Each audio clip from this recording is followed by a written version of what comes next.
Olá, alunos! Muito bem-vindos a essa nossa videoaula de hoje. Nós vamos tratar especificamente do assunto a respeito da macroeconomia, uma contextualização geral de macroeconomia, e nós vamos entrar numa abordagem da contabilidade nacional. Ao longo das próximas videoaulas, vocês vão ter outras noções de curva ISLM, de inflação e desemprego. Então, de uma forma bem geral, a macroeconomia é uma visão do todo das relações econômicas dentro de um determinado país. Então, diferentemente de uma abordagem microeconômica, onde você tem um olhar específico para uma unidade familiar, para uma empresa isoladamente ou especificamente de um governo, na macroeconomia essa visão é do todo, né? Então nós temos os chamados agregados macroeconômicos em termos de consumo, poupança, investimento, enfim, são trabalhadas todas essas variáveis de forma agregada. Para a gente ter uma noção da evolução do pensamento macroeconômico, é uma abordagem um tanto quanto recente, se nós formos analisar as outras abordagens da economia, né? Nós tivemos aí em 1930, a proposição do termo macroeconomia, e especificamente com o Keynes, na crise de 1930, que nós tivemos um grande salto da visão da macroeconomia. A obra do Keynes, a teoria dos juros e da moeda, ela traçou esse marco onde a macroeconomia ela acabou se destacando significativamente. Então, com a crise de 30, nós tivemos aí, dentro da economia mundial, um grande abalo no capitalismo.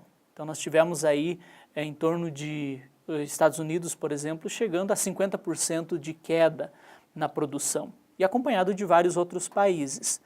Então, o que a gente percebe? A teoria clássica até então vigente colocava que o sistema econômico ele se autorregularia. O mercado ele se autorregularia, aquele sistema econômico clássico regido pela lei de Say, que coloca que a oferta criaria sua própria demanda, né? Quando nós chegamos na crise de 30, nós conseguimos perceber que o sistema não estava se regulando, né? Altas taxas de desemprego, produtividade decrescente, e aí o Keynes propõe exatamente essa nova visão como uma visão de intervenção estatal. Então ele colocava assim que, por outro lado, a oferta não criaria sua própria demanda, né? Então você tinha rigidez de salários, você tinha atuação forte de sindicatos, e que tudo isso, a demanda agregada como um todo, ela dependia, de uma certa forma, da renda nacional e da renda da população, né? E isso, de uma certa forma, acabou refutando toda a teoria clássica que a gente tinha então. Um outro marco também que nós temos é 1970, em torno de 1970, uma corrente que trabalha a corrente voltada à teoria que vê a inflação como uma causa monetária, né? Então, o seu expoente dessa teoria foi o Milton Friedman, e eles colocavam basicamente que os fenômenos monetários é que afetariam de uma certa forma a economia. Ou seja, se você tem uma expansão da quantidade de moeda, você poderia no curto prazo estimular a demanda agregada, mas no longo prazo você poderia ter aí o problema da inflação. Então, para os monetaristas, eles conseguem perceber que a inflação ou a estabilidade econômica seria um efeito monetário. Ou seja, então para você ter um sistema econômico estável, bastava nós termos uma oferta de moeda estável, né? Posteriormente, aí, entre a década de 70 a 80, nós tivemos uma outra corrente puxada pelo Robert Lucas, né, que era denominada de novos clássicos, né? Eles tinham aí uma visão semelhante à visão monetarista e também viam que a ineficiência da intervenção do Estado. A grande diferença da visão que teve o expoente, o Robert Lucas, é a chamada das expectativas racionais, né? Então, eles viam o seguinte, que as pessoas, os agentes econômicos, eles criam determinadas expectativas a respeito do cenário econômico e que essas expectativas influenciam alguns tipos de variáveis. Então, por exemplo, com base no passado, com base em experiências do passado de inflação, os agentes econômicos, empresas, famílias, enfim, eles criam uma expectativa de que no próximo período haverá inflação, né?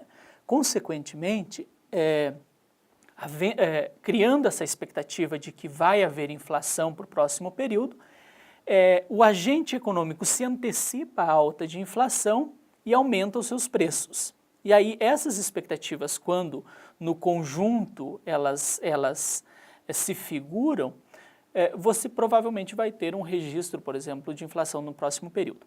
O grande problema das expectativas racionais é que, de certa forma, elas atrapalham uma política econômica, né? Então, se o governo tenta criar um pacote econômico de ajuste e os agentes econômicos têm uma expectativa de que vai haver inflação, o efeito do pacote econômico pode não ser aquilo que foi esperado pelo governo.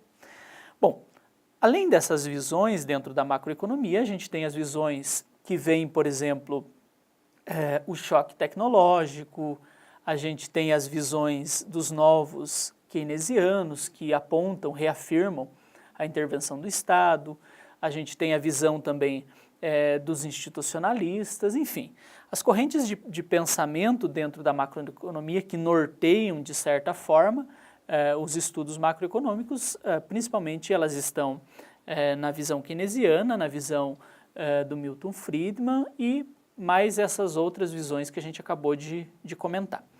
Bom, o campo de estudo geral da macroeconomia, a gente pode dividir ele basicamente em 3 campos bem gerais, né? Um campo de explicação, né? Onde a gente, por meio de dados econométricos a respeito de variáveis como consumo, poupança, investimento, com base em dados históricos do passado, a gente tenta explicar ou verificar o comportamento dos agentes no presente. E muitas vezes, se houve uma disfunção numa taxa de juro, numa inflação, tenta buscar dentro desses dados as razões para isso, né? Nós também trabalhamos dentro da macroeconomia com a previsão, né? Então, a partir dessas séries históricas, a gente consegue fazer projeções econômicas do comportamento de uma variável. Por exemplo, qual que vai ser o comportamento do crescimento econômico para os próximos períodos, da taxa de juros, da inflação, né?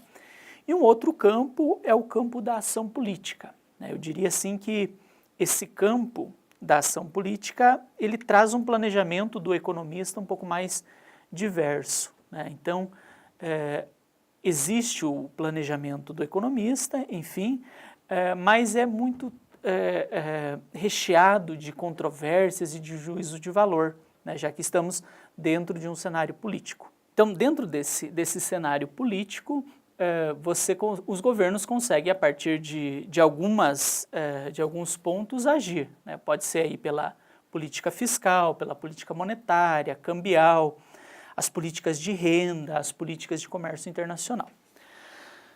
De forma geral, então, o campo de abordagem da macroeconomia, ele está dentro dessas análises. Agora a gente vai entrar especificamente dentro do campo da contabilidade nacional, né? Então, como ocorre dentro das empresas que existe a contabilidade da empresa, no nível de país também é necessário a gente ter a contabilidade do país. Então, você vai registrar despesas, receitas, produtividade do país e é óbvio, né, se tiver um dos setores, se tiver um dos lados da economia gastando mais do que está arrecadando, todo o conjunto da economia vai pagar por esses gastos, né? Então, são infinitas e múltiplas as relações que existem dentro do campo da macroeconomia. Então, basicamente, a gente pode pontuar 3 agentes principais atuando dentro da macro, dentro da economia como um todo, né? Então, os agentes famílias, os agentes empresas e o agente governo. Então, eu vou tentar explicar um pouquinho para vocês de forma bem resumida, a partir de um organograma que eu preparei aqui para vocês, esses dois lados. Um lado do fluxo real, que existe dentro da economia, né, as relações reais, reais que eu digo em termos de produtos e serviços, e de outro lado as relações monetárias. Então vamos lá? Se vocês observarem aqui, vamos dividir a tela em dois campos. De um lado, do lado esquerdo, a gente vai trabalhar o fluxo real e do lado esquerdo a gente vai trabalhar o fluxo monetário. Vamos inserir os três agentes, tanto do lado real como do lado monetário, famílias, empresas e governo. Então vamos começar aqui pelo lado real. Então, de um lado, as empresas ofertam para as famílias um fluxo de bens e serviços. Quando eu falo bens e serviços, é aqueles produtos finais mais a prestação de serviços. Então, ocorre essa oferta da empresa para as famílias desses bens e serviços. Consequentemente, do lado monetário, as famílias fazem o pagamento por esses bens e serviços às empresas, né?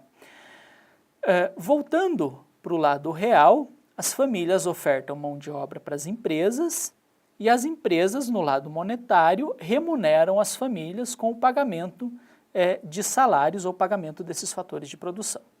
Bom, esse esquema a gente pode generalizar também para o governo. Então vamos olhar aqui do lado real. As famílias e as empresas ofertam bens e serviços ao governo, né? Então as empresas podem ofertar produtos ao governo, as famílias podem ofertar mão de obra, enfim, os fatores de produção para o governo.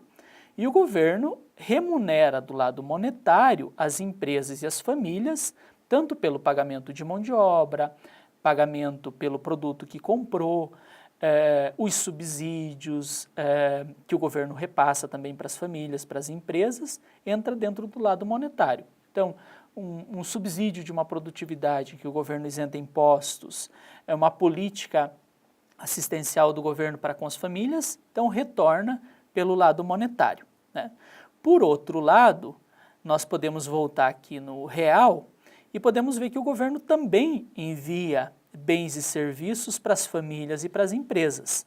Então, pode sair do governo para as famílias e para as empresas infraestrutura, saúde, educação, enfim, né? Qualquer bem ou serviço nesse fluxo, e no lado monetário ocorre o pagamento por esses bens e serviços. Então as famílias pagam impostos ao governo e as empresas pagam impostos também ao governo, dentro desse fluxo monetário.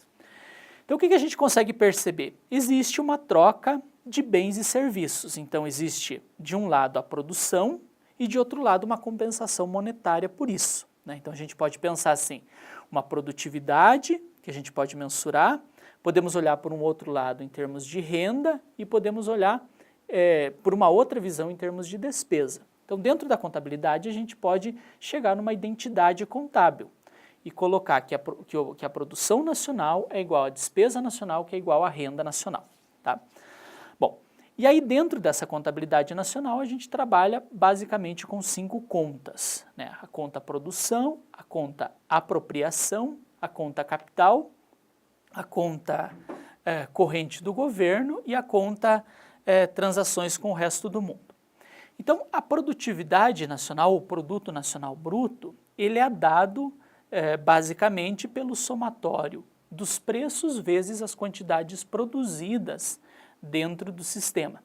Então, nós vamos pegar, por exemplo, o preço do produto X vezes a quantidade que foi vendida daquele produto, mais o preço do produto Y, do produto Z, e, consequentemente, a gente vai ter um somatório do preço de todos os produtos que foram produzidos dentro do sistema. É bastante importante a gente tomar cuidado para não fazer uma mensuração dupla de um determinado produto. Então, por exemplo, um automóvel. É interessante a gente fazer a mensuração do automóvel como bem final. Então, aquelas peças, aqueles componentes que foram usados para a montagem do carro, a gente não pode fazer uma computação no produto nacional bruto porque a gente pode ter a dupla contagem, tá? Então, uma forma, também preparei aqui um outro esquema para a gente analisar, uma outra forma da gente estar trabalhando o produto nacional bruto é pelo valor adicionado. Então, vamos dar uma olhadinha aqui neste exemplo. Por exemplo, vamos pegar a produção do trigo, né, dentro de uma fazenda. Vamos imaginar que a venda do trigo gerou um valor de R$700. E supostamente, vamos imaginar que para produzir aquele trigo não foi comprado nenhum outro insumo de outro produtor, né? Então, o valor que foi adicionado com a produção de trigo foi de R$700. Aí vamos para um estágio seguinte. Vamos imaginar assim que esse trigo foi para um moinho para a produção de farinha. E que essa farinha, ao ser vendida, ela foi vendida por R$1.000. Só que desses R$1.000, R$700 era da produção de trigo que foi comprado da fazenda. Então, na produção de farinha foi adicionado somente R$300. E por fim, se a gente chegar na produção do pão, vamos imaginar que lá na padaria esse pão gerou uma venda total de R$1.400, né? Consequentemente, comprado das etapas anteriores foi R$1.000, que foi a farinha, então foi adicionado ao pão R$400. Então o valor adicionado ele foi de 1.400, que é o somatório do valor adicionado na produção do trigo, da produção de farinha e da padaria. Então R$1.400. Então vejam o seguinte, aqui fica bem claro como a gente pode mensurar ou pelo valor adicionado ou pelo produto final. Por exemplo, se eu pegar o produto final, pão, ele dá uma receita de vendas de 1.400. Ou se eu pegar o somatório do valor adicionado de cada estágio de produção, eu também tenho R$1.400. Então, você pode mensurar das duas formas. E essa mensuração desse valor adicionado, a gente consegue perceber que esse dinheiro ele pode ser distribuído para algumas finalidades.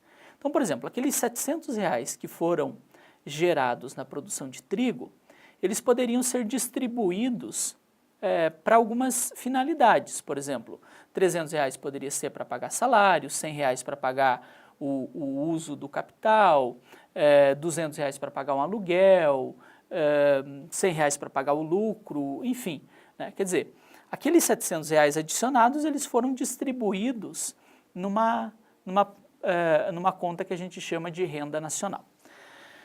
Ainda a gente consegue perceber, e aí isso refuta tudo aquilo que eu já comentei, né, que então você consegue mensurar a atividade econômica via produto nacional, renda nacional e despesa nacional. E esse produto nacional ele também pode ser medido pelo lado da despesa, né? Então, quer dizer, esse produto ele pode gerar um consumo, pode gerar um investimento, pode ir para remuneração do governo, os gastos do governo, e para, de repente, importação e exportação, tá? Bom, vamos trabalhar agora, só para a gente fechar toda essa análise, uma análise de uma economia fechada e sem governo, com governo e com comércio internacional, só para a gente ver como que é essa dinâmica da contabilidade nacional. Bom, supondo, então, inicialmente, uma economia que esteja sem governo e sem comércio internacional. Então, do lado da receita nacional, da renda nacional, perdão, você pode ter essa renda sendo destinada ou para o consumo ou para a poupança. Quer dizer, se a pessoa não consome, ela poupa, tá? E por outro lado, esse produto nacional, que é gerado, essa produtividade, ou ela é consumida, parte dela, ou ela é investida.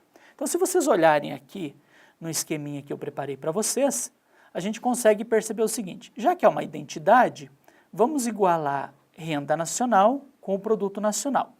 Bom, então, consumo mais a poupança, que é a parte da renda, é igual a consumo mais investimento. Se nós igualarmos, nós podemos cortar o termo semelhante, que é o consumo, e nós vamos ter que a poupança é igual ao investimento. Ou seja, se você poupa, você gera um ativo financeiro que pode ser destinado para o investimento. Bom, feito isso, agora a gente vai trazer o governo para dentro dessa análise. Então, dentro do produto nacional, então agora para onde que pode ir essa produção nacional? Então, pode ir para o consumo, que a gente já falou, pode ir para o investimento ou pode ir agora para o governo, já que trouxemos o governo para dentro disso. Da mesma forma, a renda nacional, ela também tem esses destinos.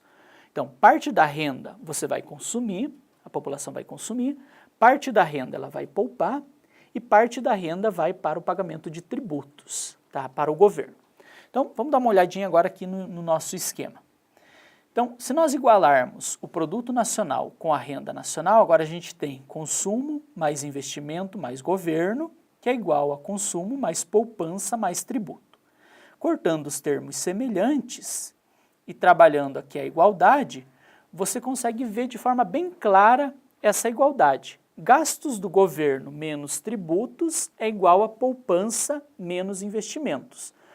Isso é muito claro, quer dizer, se o governo gasta mais, ele vai ter que, se o governo gasta mais do que ele arrecada, ele vai ter que financiar o seu gasto com a poupança privada. Quer dizer, se ele está financiando com a poupança privada, é menos investimento a gente sabe que é menos produtividade para o longo prazo e menos produtividade é menos receita ainda para o governo. E se o governo gasta menos, sobra mais poupança privada, sobra mais investimento. Então, a gente consegue perceber exatamente isso. Um desequilíbrio nas contas do governo gera um desequilíbrio no setor privado da economia, tá?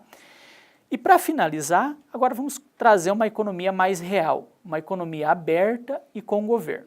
Então, dentro de uma economia aberta e com governo, agora a produtividade ela tem um destino a mais. Então, você tem dentro dessa produtividade nacional, ou a produção vai para o consumo, ou ela vai para o investimento, ou ela vai para o governo, ou agora ela pode ir para as exportações, tá? E como a gente sabe que nenhum país ele é autossuficiente, pelo lado da renda nacional, a gente consegue perceber que agora a renda ela pode ir ou para o consumo de produtos internos, ou para a poupança, ou para o pagamento de impostos, ou para a importação de produtos, tá? Então vamos dar uma olhadinha dentro dessa identidade agora como que fica. Então se vocês olharem aqui na tela, vocês vão conseguir perceber que o produto nacional igual à renda nacional agora resulta numa igualdade, se a gente cortar o consumo, que é um termo semelhante, numa igualdade igual a investimento mais governo mais exportações, que é igual a poupança mais tributos mais importações. Trabalhando essa igualdade, você vai ter governo menos tributos, né, que é o saldo das contas do governo, poupança menos investimentos e exportações menos importações. Então, poupança menos investimentos, a gente tem a poupança interna, exportações menos importações, a gente tem a poupança externa.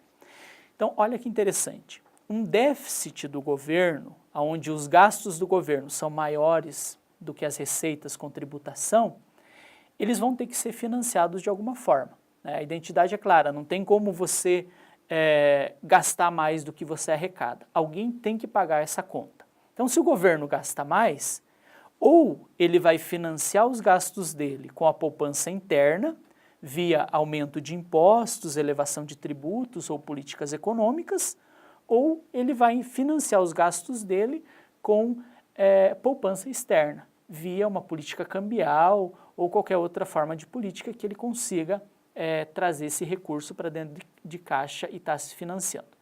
Então, vejam, a contabilidade nacional ela é muito clara. O país ele precisa, de uma certa forma, gerar uma poupança interna e externa para estar financiando os investimentos de longo prazo e gerando novas riquezas.